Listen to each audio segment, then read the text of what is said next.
என் plan கொஞ்சம் கொஞ்சமா work out ஆக ஆரம்பிச்சிருச்சு. என்ன பிளான் மேடம்? சொல்றேன். நீ என்ன பண்ற, அவங்கள டீப்பா வாட்ச் பண்ணிக்கிட்டே இரு. சரிங்க மேடம். என்னம்மா, யார் போன்ல? ஸ்ரீஜாமா. என்னவா அவளுக்கு? நீ இங்க வச்ச தீ அங்க சிவா சக்தி 2 பேருக்கும் பத்திக்கிச்சான். ஐ சூப்பர்மா, சூப்பர். இதே மாதிரி அடிக்கடி பண்ணிக்கிட்டே இருக்கணும். அப்பதான் சிவாக்கும் சக்திக்கும் இடையில விரிசலை உண்டு பண்ணி சீக்கிரமா அவங்க 2 பேரையும் பிரிக்க முடியும். கரெக்ட். அம்மா. யாரு? அம்மா. யாருப்பா நீ? வீட்டு வேலைக்கு ஆள் வேணும்னு கேட்டிருந்தாங்கம்மா, அதான் வந்தேன். உள்ள வாப்பா. என்ன வேலைக்கு உன்னை வர சொன்னாங்க? வீட்டு வேலைக்கு ஆள் வேணும்னு கேட்டிருந்தாங்கம்மா, அதான் வந்தேன். ஓ, வீட்டு வேலைக்கா? சுபத்ரா, சிவாவோட வேலையா இருக்கும். ஓஹோ. இப்ப என்னம்மா பண்றது? நீ ஏமா கவலைப்படுற? இவனை விரட்டிட்டு அந்த கோதாவரிய வேலைக்கு வச்சுக்கலாம். எப்படி? இப்ப பாரு. ஏப்பா, உனக்கு என்னென்ன வேலை தெரியும்? நல்லா சமைப்பேன், பாத்திரம் கழுவுவேன், துணி துவைப்பேன், வீடு பெருக்குவேன். ஓஹோ, ஆக மொத்தத்துல நீ ஒருத்த மட்டுமே வீட்டு வேலையெல்லாம் செய்வேன்னு சொல்லு. ஆமாங்கம்மா. சரிடாப்பா, நீ எவ்வளவு எதிர்பார்க்கற? ஒவ்வொன்றுக்கும் ஒவ்வொரு பேக்கேஜுமா. பேக்கேஜா? எவ்வளவுப்பா? வெறும் சமையல் மட்டும்னா 5000 ரூபாய் ஆகும். பாத்திரமும் சேர்த்து கழுவணும்னா ஒரு 7000 ரூபாய் ஆகும். துணி துவைக்கிறதுனா அதுக்கு ஒரு 5000 ரூபாய் ஆகும். வீட்டை பெருக்கணும்னா அதுக்கு ஒரு 3000 ரூபாய். மொத்தமா எல்லாத்தையும் சேர்த்து செய்யணும்னா ஒரு 15000 ரூபாய் ஆகுமா. 15000மா? ஐயோ ஐயோ ஐயோ ஐயோ ஐயோ, இந்த அநியாயத்தை கேட்க யாருமே இல்லையா? பாட்டி, என்னாச்சு? இந்த பைய வீட்டு வேலைக்கு ஆளு வேணுமான்னு கேட்டு வந்தாம்மா. இதுவரைக்கும் நீ தானே எல்லா வேலையும் இழுத்து போட்டு செஞ்சுட்டு இருந்த. அதனால வீட்டு வேலைக்கு ஆளே தேவைப்படல. ஆனா இன்னைக்கு நீ கர்ப்பமா இருக்க, என்ன பண்ணுவ? உன்னை வேலை வாங்கினா உன் புருஷன் என்ன அடிக்க வரான், கொல்ல வர்றான். சரி, ஒரு ஆளை வேலைக்கு தான் வச்சுக்கலாமேன்னு சம்பளம் எவ்வளோன்னு கேட்டா அநியாயத்துக்கு சம்பளம் கேக்குறாமா.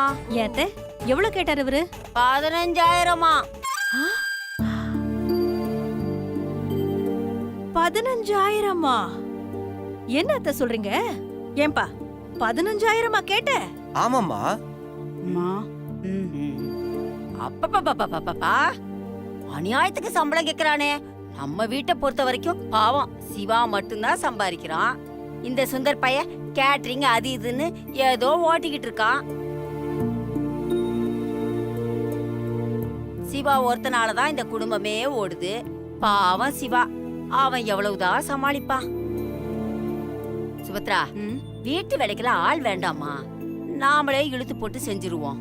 மீனாட்சிக்கு குழந்தை பிறந்ததுக்கு அப்புறமா வீட்டு வேலைய பாக்கட்டும். கஷ்டமோ நஷ்டமோ நம்மளோடய போகட்டுமா.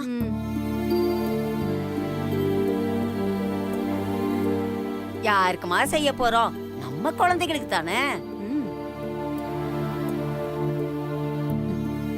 நீ சமைச்சா நான் பாத்திரம் கழுவுவேன், நீ வீட்டை பெருக்கினா நான் மாப்பு போடுறேன், நீ துணி துவைச்சா நான் காய போடுறேன்.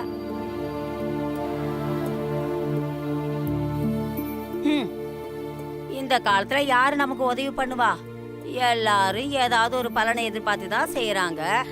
என்னத்த அப்படி சொல்றீங்க? நாங்க இல்ல.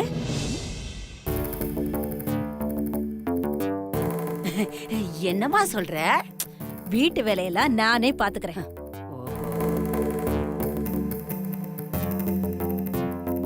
சரிம்மா, நீங்க எவ்வளவுதான் கொடுப்பீங்க? ஒரு 3000 ரூபாய் தான்ப்பா எங்களால கொடுக்க முடியும். என்னது 3000மா? 3000க்கு வெறும் காய்கறி தாமா வெட்டி தருவாங்க. மொத்த வேலையும் யாரும் செய்ய மாட்டாங்க. நீங்க வேற ஆளை பாத்துக்கங்க. எனக்கு தெரிஞ்சு உங்க வீட்டுக்கு எவனும் வேலைக்கு வரமாட்டான். அடப்பாங்கம்மா. அம்மா கோதாவரி, நீ எந்த வேலையும் செய்ய வேணாம். மீனாட்சிய வேலை வாங்கறதுக்கு இந்த சுந்தர் பைய என்ன கொல்ல பார்த்தான். உன்னை வேலை வாங்கினேன்னு தெரிஞ்சுது. சுந்தர் மட்டும் இல்ல, சிவாவும் சேர்ந்து என்ன கொன்னு புதைச்சிட்டு தான் மறு வேலை பார்ப்பாங்க. வேணாம், இருக்கிற வேலையெல்லாம் நானே பாத்துக்கிறேன். அத்தை, அதெல்லாம் ஒண்ணு வேண்டாம். அவங்க எல்லாம் ஒண்ணும் சொல்ல மாட்டாங்க. அவங்க கிட்ட நான் பேசிக்கிறேன். இனிமே இந்த வீட்டு வேலை எல்லாத்தையும் நானே பாத்துக்கிறேன். போதுமா? இதுக்காக நீங்க ஒரு பைசா கூட செலவு பண்ண தேவையில்லை. அத்தை, செலவு பத்தி எல்லாம் இல்ல. நீங்க எதுக்கு தேவையில்லாம சிரமப்படுறீங்க? வேணும்னா சம்பளம் கம்மியிலே ஆள் பார்த்துட்டா போச்சு. ஐயோ ஒருத்தி. அந்த ஆள் சொன்னதுலயும் அர்த்தம் இருக்குல்ல. இப்ப இருக்கிற விலைவாசிக்கு 15,000 ரூபாய் சாதாரண சம்பளம். அத கொடுக்கறதுல என்ன தப்பு இருக்கு? ஐயோ ஏமா 15,000ங்கிறது உனக்கு சாதாரணமா? தாரணி, எந்த ஒரு செலவையும் பார்த்து பார்த்து தாமா செய்யணும். கை நிறைய இருக்குன்னு தாட்டு புட்டுன்னு செலவு பண்ணனா கடைசி காலத்துல ஒண்ணுமே நிக்காது.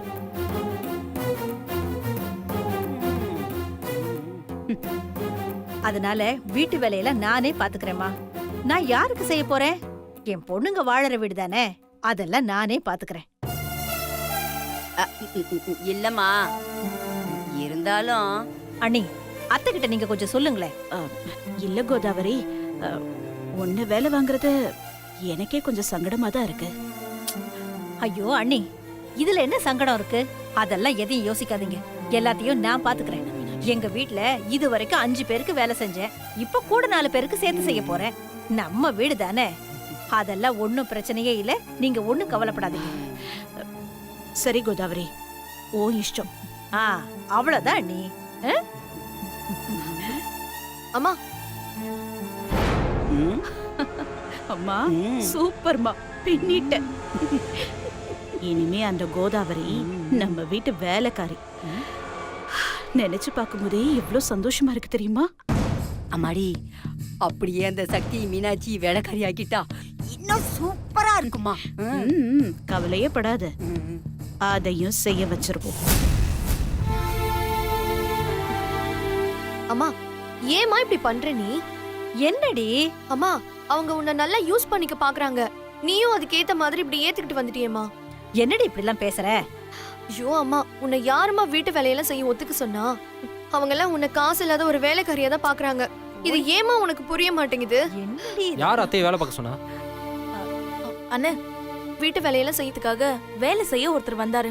ஆனா பாட்டி தான் சம்பளம் ஜாஸ்தி அது இதுன்னு சொல்லி அவரை அனுப்பி விட்டுருச்சு. அதுவும் இல்லாம பேசி அத்தையை வேலைக்கு ஒத்துக்க வச்சிருச்சு. பாட்டி இந்த வேலையெல்லாம் வர பண்ணதா? நான் சிவாட்ட பேசிக்கிறேன். மாப்ள, ம்? அதெல்லாம் வேணாம். அவங்க ஒண்ணும் என்ன வேலை செய்ய சொல்லல. நான் தான், நம்ம வீடு தானே, அவ்வளோ சம்பளம் கொடுத்து எதுக்கு வேலைக்கு வைக்கணும், நானே எல்லா வேலையும் செஞ்சிடுறேன்னு சொன்னேன். இந்த விஷயத்த சிவா மாப்பிள்ள காதுக்கெல்லாம் கொண்டு போக வேண்டாம். அவரும் ஆபீஸ் வேலையில பிஸியா இருப்பாரு, அப்புறம் சங்கடமாயிடும். மீனுக்குட்டி, அவங்க என்ன வேணாலும் நினைச்சிட்டு போட்டோம்மா. நான் யாருக்கு செய்யறேன்? என் பொண்ணுங்களுக்கும் என் மாப்பிள்ளைங்களுக்கும் தானே. இங்க பாருமா, என் பொண்ணுங்களுக்கு ஒரு கஷ்டம்னா அம்மா கண்டிப்பா முன்னாடி வந்து நிப்பேன். நீங்க எந்த கவலையும் இல்லாம வாழணும், அதாம்மா எனக்கு வேணும். நீங்க 4 பேரும் சந்தோஷமா வாழுதீங்கன்னு தெரிஞ்சா போதும், நான் நிம்மதியா கண்ண மூடிடுவேன்.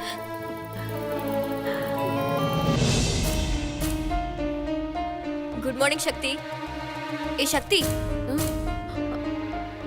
என்னடி டல்லா இருக்க? உடம்பு சரியில்லையா? இல்ல, மனசு சரியில்லடி. என்ன, உன் மாமியாரா? கூட அந்த கிழவியும் சேர்த்துக்கா. உன் மாமியார சொன்னாலே கூட ஆட் ஆன பேக்கேஜ் மாதிரி அந்த கிழவியும் சேர்த்து தானே வரும். சரி வா. என்னாச்சு? இன்னைக்கு என்ன பிரச்சனை? அந்த கிழவி அப்பாவோட சட்டைய அயன் பாக்ஸ வச்சு பொசுக்கிடுச்சு. அதை தடுக்க போன துர்காவை தலையிலேயே கொட்டிருச்சு. ஏன் இப்படி பண்ணனு போய் கேட்டதுக்கு நான் செய்யவே இல்லைன்னு சொல்லிடுச்சு. அந்த சுபத்ராவும் எங்க அம்மா என் கூட தான் இருந்தாங்கன்னு சொன்னதுனால சிவா உங்க அம்மாக்கு சப்போர்ட் பண்ணி பேசிட்டாரு கங்கா. பாவம் துர்கா எங்க அம்மா கிட்ட நல்லா அடி வாங்கினா.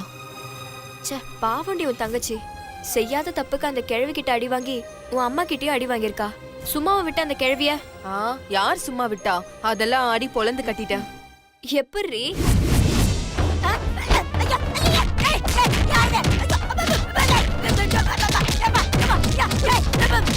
ஓ மடையில கொட்டிட்டாங்களா? பாட்டி, அது இப்போ யாருன்னு கண்டுபிடிக்கிறோம். எப்படிடா? எல்லாம் ரெடியா? ஸ்டார்ட், ஆரம்பிங்க.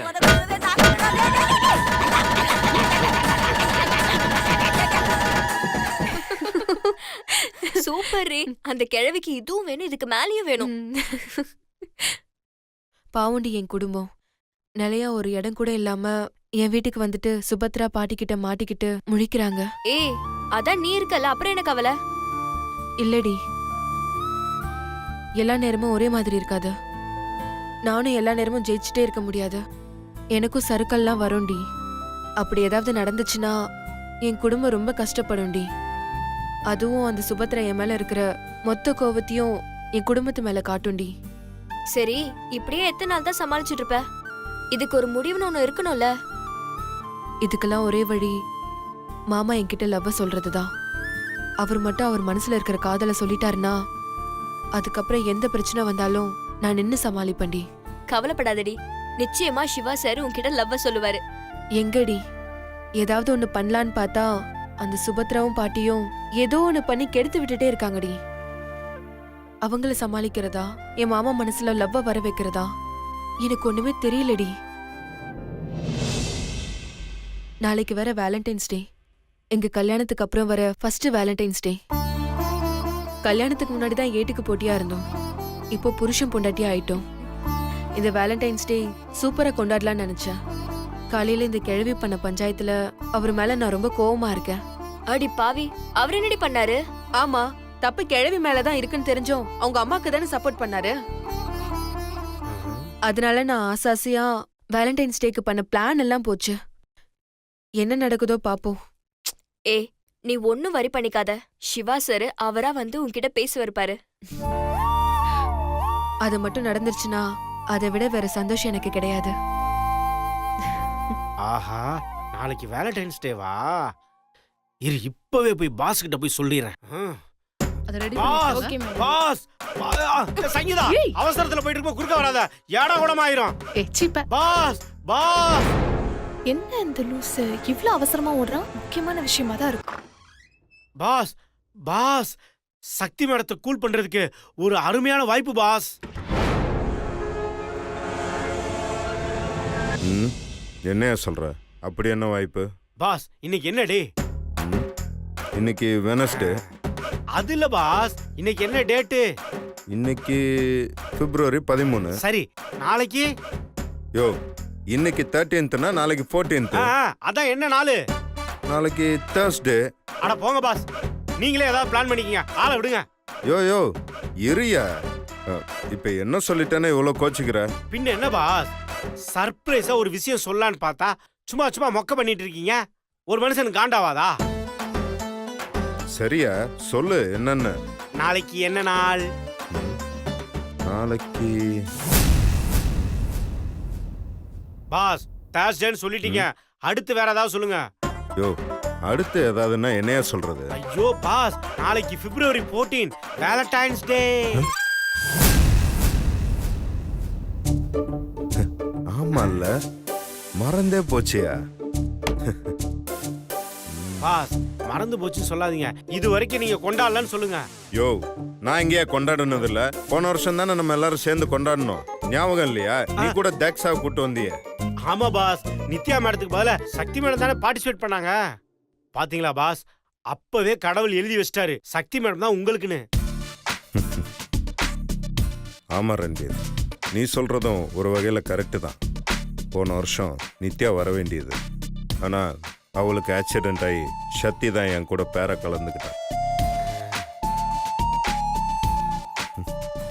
பாஸ், என்ன பிளாஷ்பேக்கா?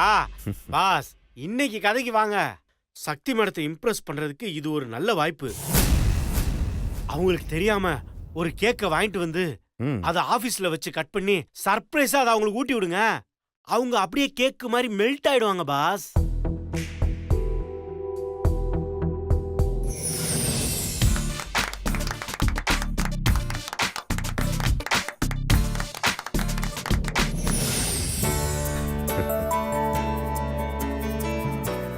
யோ ரன்பீர், சூப்பர் ஐடியா. பாஸ், இன்னைக்கு நீங்க சக்தி மேடத்துக்கு ஊட்டுற கேக்கல இனிமே அவங்க வாழ்க்கையில எப்பவுமே கோச்சிக்க கூடாது. கண்டிப்பா கண்டிப்பா பாஸ். அப்படியே அவங்க கிட்ட ஐ லவ் யூ சொல்லிட்டீங்கன்னா இன்னும் சூப்பரா இருக்கும் பாஸ். லவ் சொல்ல போறீங்களா? அதை எப்ப சொல்லணும்னு எனக்கு தெரியும். சரியா, நீ ஒரு வேலை பாரு. இந்த காடப்பிடி போய் ஒரு நல்ல கேக்கா டிசைன் பண்ணி வாங்கிட்டு வா. Okay pass. பாஸ் 2343 தானே பின் நம்பர்? யோ போய. Okay pass.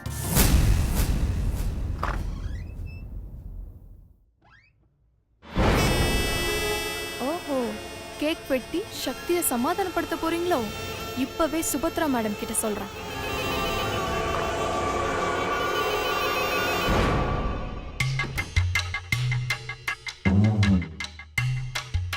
ஹலோ, மேடம், சொல்லு.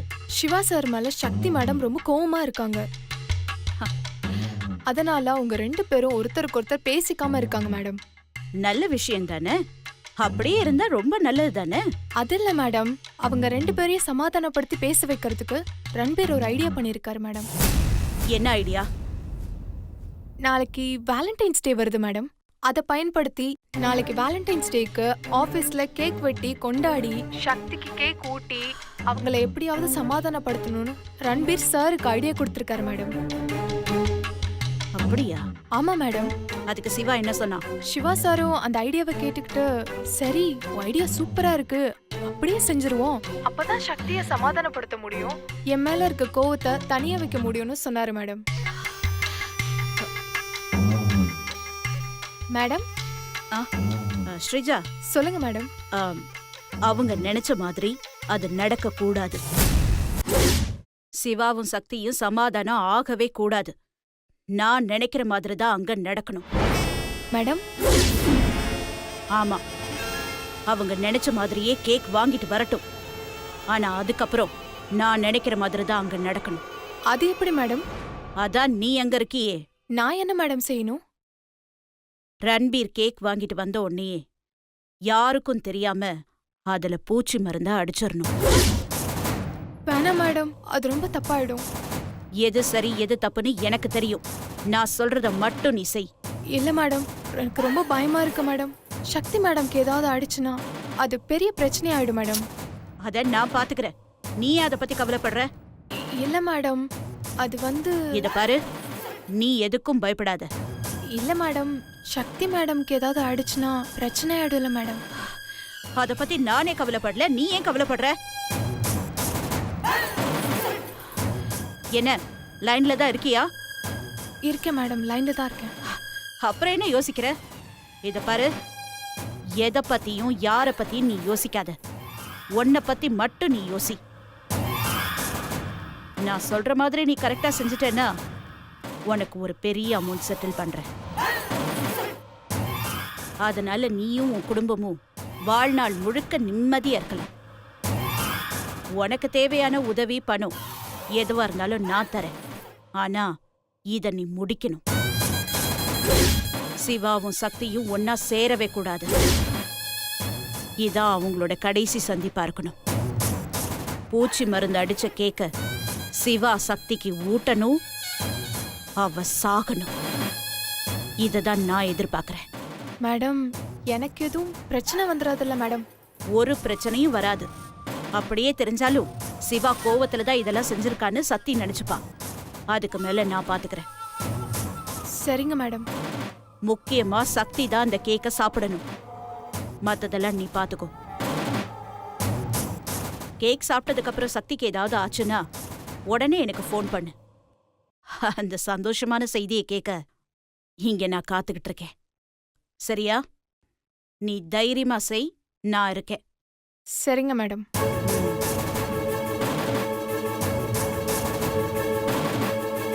என்னம்மா, ஏதோ கேக்கு பூச்சி மருந்து நல்லா பேசிட்டு இருந்த, அப்படி என்னம்மா விஷயம்? காதலர் தினத்துக்கு சிவா சக்திக்கு ஆபீஸ்ல கேக் வெட்டி கொண்டாட போறானாம். அதான் சக்தி சாப்பிடுற கேக்ல பூச்சி மருந்து அடிக்க சொல்லிருக்கேன். நல்ல ஐடியா பண்ணிருக்கம்மா. அந்த கேக்க சாப்பிட்டு சக்தி சாவணுமா, அப்பதான் நாம இந்த வீட்ல நிம்மதியா இருக்க முடியும்.